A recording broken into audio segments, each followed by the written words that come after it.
15h40. Auparavant, il est 15h31, c'est l'ouverture à Wall Street en direct.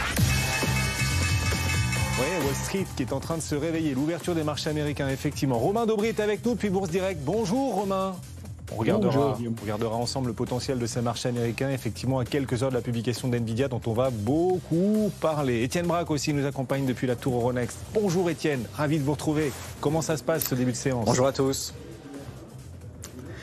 Du rouge, décidément. Vous avez Wall Street qui enchaîne les séances de pause. Moins 0,3% pour l'indice S&P 500 qui s'éloigne un peu plus des 5000 points. 4 962 points. Vous avez un Dow Jones qui cède 0,3% à 38 448 points. Quand le Nasdaq de son côté perd 0,4%. Un Nasdaq qui continue de sous-performer par rapport aux autres indices à cause notamment de Nvidia. Une fois de plus, puisqu'après avoir perdu 4,5% hier, vous avez la valeur qui perd 1,5%. Microsoft, la première capitalisation mondiale, perd 0,7%. Beaucoup de prudence, on en reparlera avant les résultats de Nvidia ce soir. À noter que sur le front de l'obligataire, ça se stabilise toujours avec un 10 ans américain qui s'échange à 4,27 quand le 2 ans de son côté s'échange à 4,6%. Et puis sur le front des devises, l'euro-dollar tient tant bien que mal la barre des 1,08 à 1,0811. On va parler en détail dans un instant d'Nvidia qui publiera ce soir à 22h. Romain, je vous interrogerai dessus dans un instant. Auparavant, les indices américains eux-mêmes, le S&P, le Nasdaq, ils sont où les prochains objectifs en matière d'analyse technique? C'est quoi les prochains seuils à surveiller? Bien, l'inconvénient du contexte, c'est que les marchés sont indécis. Les indices sont indécis depuis quelques jours maintenant, notamment depuis les points hauts formés le 12 février sur le S&P. L'avantage, c'est qu'ils sont très techniques et que justement, on va pouvoir observer ces niveaux. Alors, si on regarde le S&P, le grand trading range dans lequel il se situe, c'est 4916 en bas, 5031 en haut. La médiane et la première zone d'alerte, c'est 4950, 4968. On code sur le S&P à l'instant 4959, on est pile au milieu de cette zone-là. Donc on sent de la prudence de la part des opérateurs, en amont effectivement du gros rendez-vous de la semaine, c'est presque un rendez-vous macroéconomique maintenant Nvidia, et on comprend les enjeux. Donc on est entre deux eaux, près de rompre des premiers niveaux d'alerte, donc 4950 très court terme. Si on rompt 4916, on peut déclencher une petite alerte de court terme de consolidation qui se met en place doucement depuis quelques jours. Il faut dire qu'on a ouvert encore avec un gap baissier hier sur l'indice S&P et que les volumes sont légèrement plus lourds dans les mouvements de baisse. Pour l'instant, ce qu'on peut dire aussi du côté des intérêts, c'est qu'il n'y a pas de pression baissière du côté des futurs. En revanche, sur les indices eux-mêmes, on a un ratio de couverture qui est mollement optimiste. En revanche, si on regarde sur les options sur actions, la moyenne est assez optimiste et voire un peu complaisante. Donc, prudence un peu de ce côté-là, mais la prudence se traduit par un peu de prise de bénéfice effectivement sur Nvidia en amont des publications et donc sur le fait qu'il y ait aussi des liquidités disponibles. Donc c'est un marché qui est équilibré à prudence, c'est plutôt 5 ans de comportement. Si on rompt 4916, c'est la zone 4783, 4802 en bas. Si on arrive à déborder 5031, ce qui n'est pas le scénario le plus probable à très court terme, mais pourquoi pas, on peut cibler une zone qui est située entre 5106 et pourquoi pas des extensions jusqu'à 5147 sur le S&P. Alors ça, c'est regard sur les indices et puis bien sûr Nvidia. Romain, vous restez bien avec nous, vous ne vous enfuyez pas. Je vais vous demander dans un instant quels sont les prochains seuils sur Nvidia. Si le titre réagit à la hausse après la publication, jusqu'où ça pourrait aller? Et s'il réagit à la baisse, sur quel palier technique pourrait-on miser? Bon, je vous poserai cette question dans un instant. Auparavant, peut-être Étienne, c'est quoi le consensus? C'est quoi les attentes du marché avant ce soir, cette publication attendue? Ce sont des attentes très élevées parce que vous avez quand même un groupe qui devrait nous afficher une publication stratosphérique ce soir, puisque vous avez un chiffre d'affaires qui devrait être au-delà de 20 milliards, c'est en tout cas ce qu'attend le consensus, soit 3 en l'espace d'un an, quand la rentabilité, elle, de son côté, le bénéfice par action est attendu en hausse de 426% sur un an. Alors si on compare au troisième trimestre, là c'est une croissance à 2 chiffres, oui quand même, sachant que Nvidia à chaque fois surprend les attentes, sur les 39 dernières publication, 38 fois Nvidia était au-dessus du consensus. Donc ça veut dire en fait que même si Nvidia dépasse les attentes ce soir, le marché l'a déjà intégré avec cette hausse de plus de 40% depuis le début de l'année. Ce qui va compter bien sûr, ce sont les perspectives aussi, puisqu'à un moment donné, et pour avoir une puce Nvidia GPU, il fallait attendre 8 à 11 mois. Aujourd'hui, les délais sont de 3 à 4 mois. Comment ça va se passer maintenant, sachant que hier on a appris par des sources de presse que Microsoft développait en catimini sa puce afin de concurrencer Nvidia. Et puis pour rappel, Nvidia bien, avec 1700 milliards de dollars, c'est certes la 6e capitalisation mondiale, ce n'est plus la 4e, mais c'est aussi l'action la plus échangée aux États-Unis. 30 milliards de volume en moyenne ces dernières séances. Tous les soirs, mon cher Guillaume, je vous parle de 3 milliards de volume, 30 milliards pour une action, 3 milliards pour un indice. Ça nous rend assez humbles quand même, nous, petits Français, avec notre CAC 40. Effectivement, et même, Étienne, quand le CAC fait 3 milliards de volume, c'est déjà une assez belle séance. Et sur Nvidia, on a des volumes 10 fois. Alors, je regardais. Oui, allez-y, Étienne, allez-y. Oui.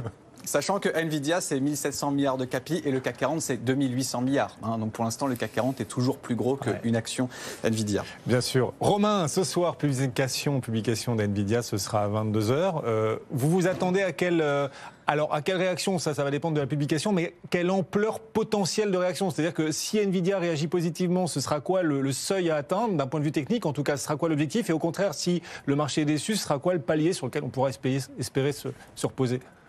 Alors, si vous permettez, déjà, je vais commencer par le Nasdaq 100 parce que ça va être une photographie globale et un ensemble de réactions. Nasdaq, il évolue dans un trading range qui est 17 314, 17 404 en bas. Il vient d'ouvrir sur ce niveau-là, donc on est proche du niveau d'alerte sans l'avoir enfoncé.